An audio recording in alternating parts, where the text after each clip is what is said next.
சாப்பிட்டதுக்கு அப்புறம் நம்ம பிளட்ல சுகர் லெவல் ஏறுது. ஆனா கொஞ்ச நேரத்துல அதுவே நார்மலுக்கு வந்துருது. அது எப்படி? ம் இல்ல, திடீர்னு ஒரு பயமான சூழ்நிலையில இருக்கும்போது நமக்கு எங்கிருந்தோ ஒரு எக்ஸ்ட்ரா எனர்ஜி வருதே, அது எப்படி வருது? இதுக்கெல்லாம் காரணம் நம்ம உடம்புக்குள்ள ரொம்ப அமைதியா ஆனா ரொம்ப சக்தி வாய்ந்த ஒரு கம்யூனிகேஷன் நெட்வொர்க் வேலை செஞ்சுட்டு இருக்கு. கரெக்ட்.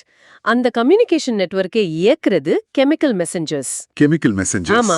இன்னைக்கு நம்ம பார்க்க போற இந்த ஆழமான அலசல் நம்ம யூனிட் 10 பயோமாலிக்யூல்ஸ்ல இருந்து ஒரு மிக முக்கியமான தலைப்பு ஹார்மோன்ஸ். ஹார்மோன்ஸ். நீங்க கேட்ட மாதிரி நம்ம உடம்புல இருக்கிற எல்லா பயாலஜிக்கல் ஆக்டிவிட்டீஸையும் பேலன்ஸ் பண்றதுல இருந்து நம்ம வளர்ச்சி, மனநிலை, ஸ்ட்ரெஸ் ரெஸ்பான்ஸ் வரைக்கும் எல்லாத்தையும் கண்ட்ரோல் பண்றது இந்த கெமிக்கல் மெசஞ்சர்ஸ் தான்.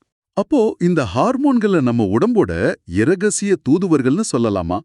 இன்னைக்கு நாம இந்த தூதுவர்களோட உலகத்துக்குள்ள தான் ஒரு பயணம் போக போறோம்.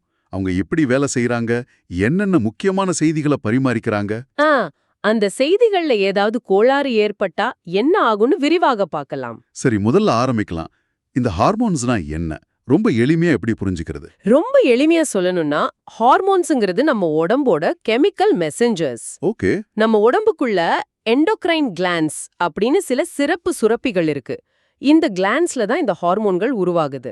Endocrine glands. அங்கிருந்து அது நேரடியா நம்ம ரத்தத்துல, அதாவது பிளட் ஸ்ட்ரீம்ல கலந்துடுது.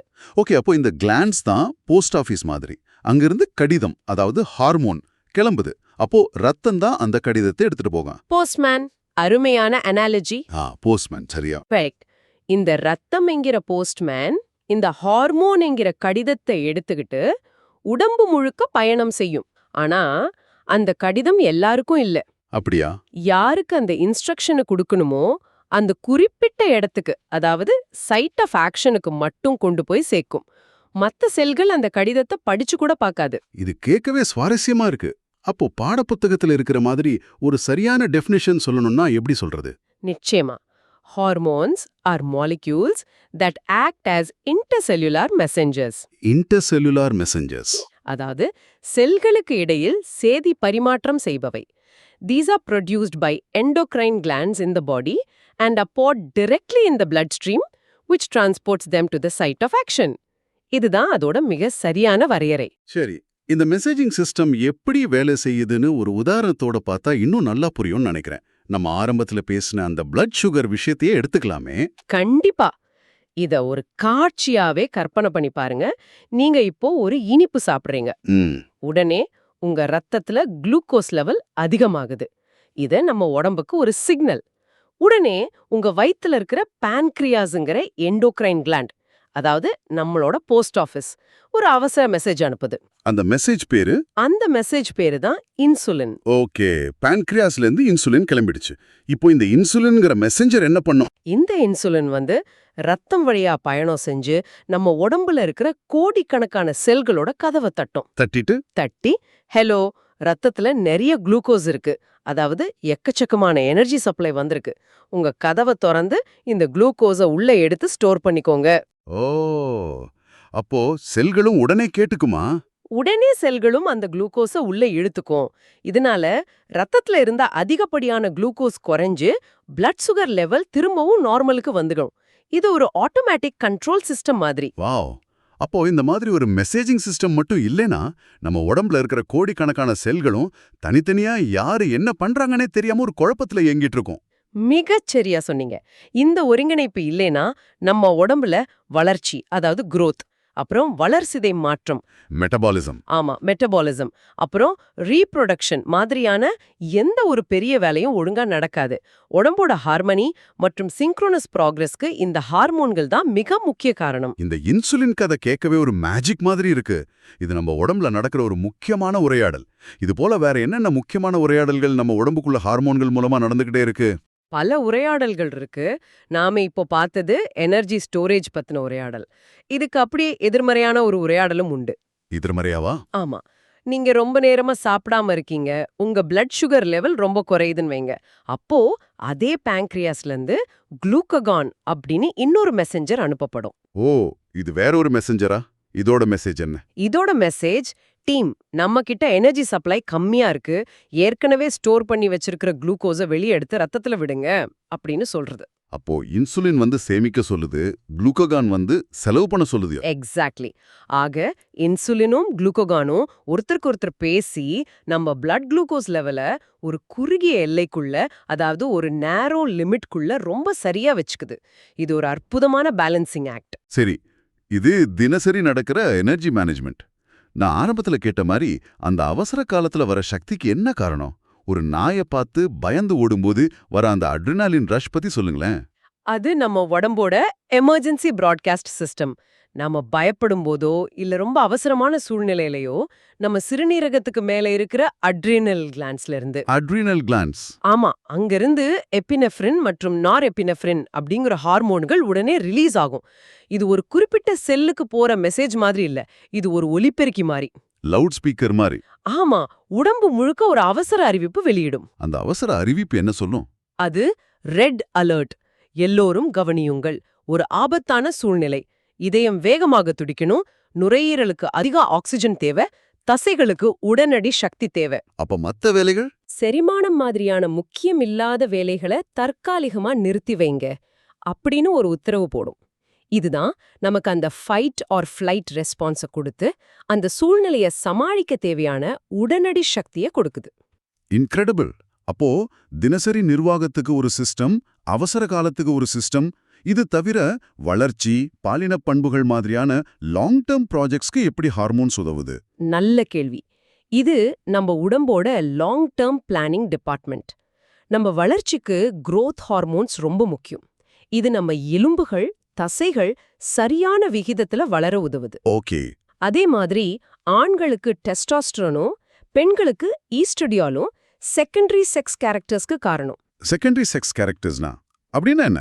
அதாவது ஆண்களுக்கு கம்பீரமான குரல், முகத்தில் முடி வளர்வது போன்ற மாற்றங்களுக்கும், பெண்களுக்கு மென்ஸ்ட்ருவல் சைக்கிளை கட்டுப்படுத்துவது, உடல்வாகு மாற்றங்கள் போன்ற விஷயங்களுக்கும் இந்த ஹார்மோன்ஸ் தான் காரணம். ஓ, சரி சரி.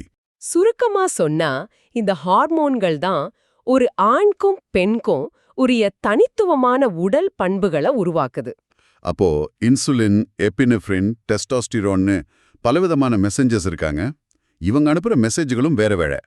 அப்போ இவங்களோட உருவாக்கமும், அதாவது கெமிக்கல் ஸ்ட்ரக்சரும் வேற வேற மாதிரி இருக்குமா? நிச்சயமா. அதுதான் இங்க நாம புரிஞ்சுக்க வேண்டிய அடுத்த முக்கியமான விஷயம். எல்லா மெசஞ்சரும் ஒரே மாதிரி இருக்க மாட்டாங்க.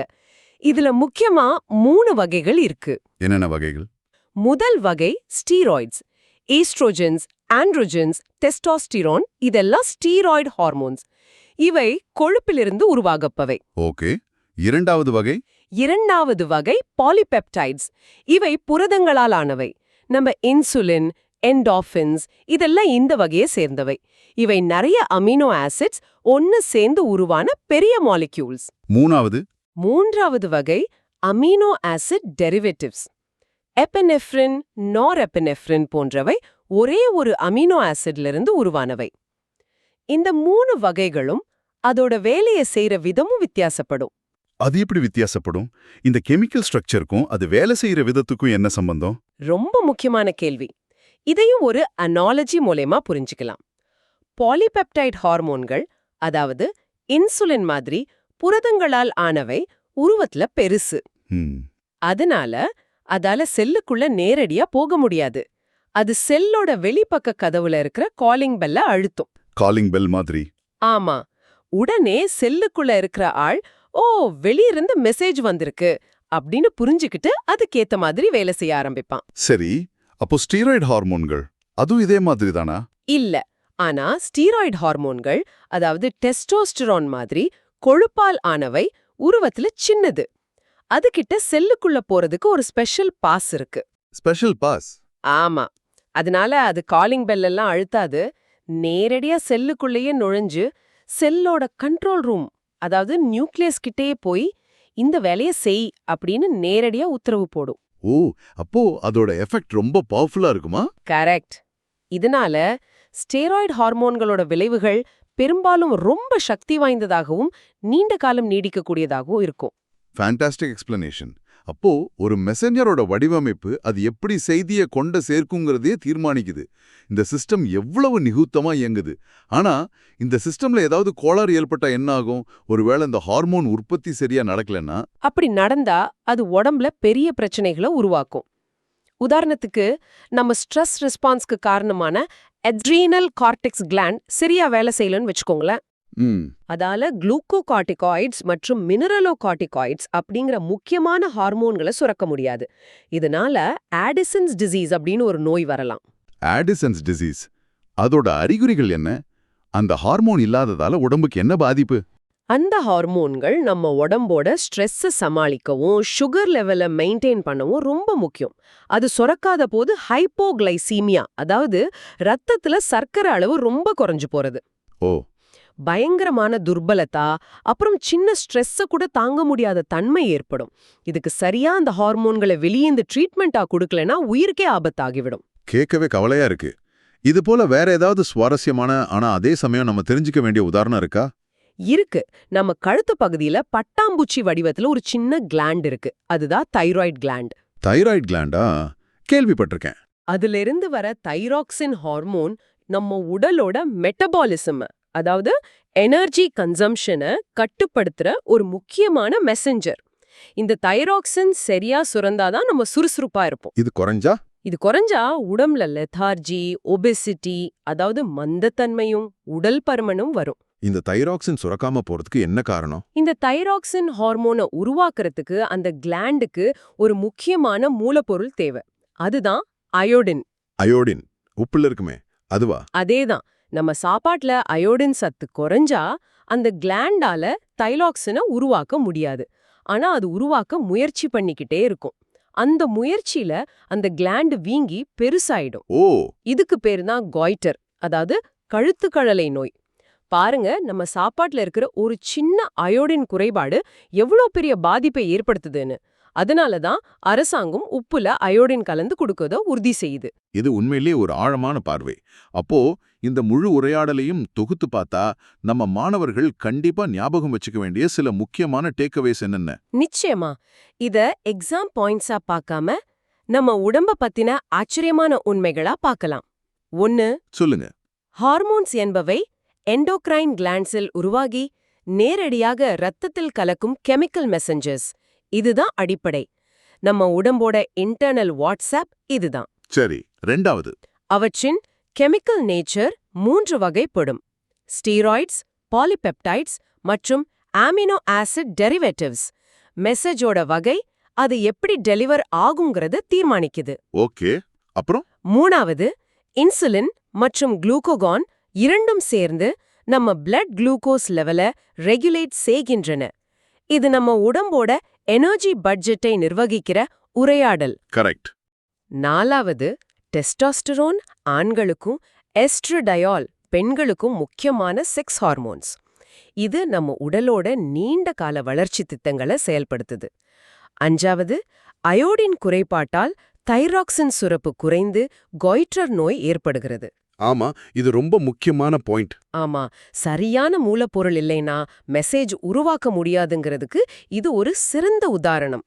கடைசியா 6வது பாயிண்ட், பெண்களின் கர்ப்ப காலத்துல புரோஜெஸ்ட்ரான் என்கிற ஹார்மோன் கருப்பையை, அதாவது யூட்ரஸை கருப்பதிவதற்கு இம்ப்ளான்டேஷன் ஆஃப் ஃபர்டிலைஸ்ட் எக்குக்கு தயார் செய்கிறது. இது ஒரு புதிய உயிரை வரவேற்க நம்ம உடம்பு அனுப்புற ஒரு முக்கியமான மெசேஜ். அருமை. அப்போ இந்த ஆழமான அலசல்ல இருந்து நம்ம தெரிஞ்சுக்கிட்டது, ஹார்மோன்ஸ்ங்கிறது வெறும் கெமிக்கல்ஸ் இல்ல, அது நம்ம உடம்புக்குள்ள நடக்கிற ஒரு தொடர் உரையாடல். Energy management, emergency response, long term பிளானிங்னு எல்லாத்தையும் நிர்வகிக்கிற ஒரு அதிநவீன கம்யூனிகேஷன் சிஸ்டம். ஆமா, சுருக்கமா சொன்னா நம்ம உடலோட ஒவ்வொரு செல்லும் இன்னொரு செல்லோட இணைந்து ஒரு சிம்பனி மாதிரி இணக்கமா செயல்படுறதுக்கு இந்த ஹார்மோன்கள் அனுப்புற மெசேஜ்கள் தான் மிக முக்கிய காரணம். நம்ம உடம்புல தானா நடக்கிற விஷயங்களை ஹார்மோன்ஸ் எப்படி கட்டுப்படுத்துதுன்னு பார்த்தோம். இப்போ உங்களுக்காக ஒரு சிந்தனை. நாம மன அழுத்தமா உணரும்போது ஸ்ட்ரெஸ் ஹார்மோன் சுரக்குதுன்னு சொல்றோம். சந்தோஷமா இருக்கும்போது வேற சில ஹார்மோன்கள் சுரக்குது. அப்போ நம்ம எண்ணங்களுக்கும் உணர்வுகளுக்கும் இந்த கெமிக்கல் மெசேஜஸ்க்கும் என்ன தொடர்பு? நல்ல கேள்வி. நம்ம எண்ணங்களை கொண்டு எந்த மாதிரி மெசேஜஸை நம்ம உடம்புக்குள்ள அனுப்பணுங்கிறத நம்மால கட்டுப்படுத்த முடியுமா? இத பத்தி நீங்க என்ன நினைக்கிறீங்க?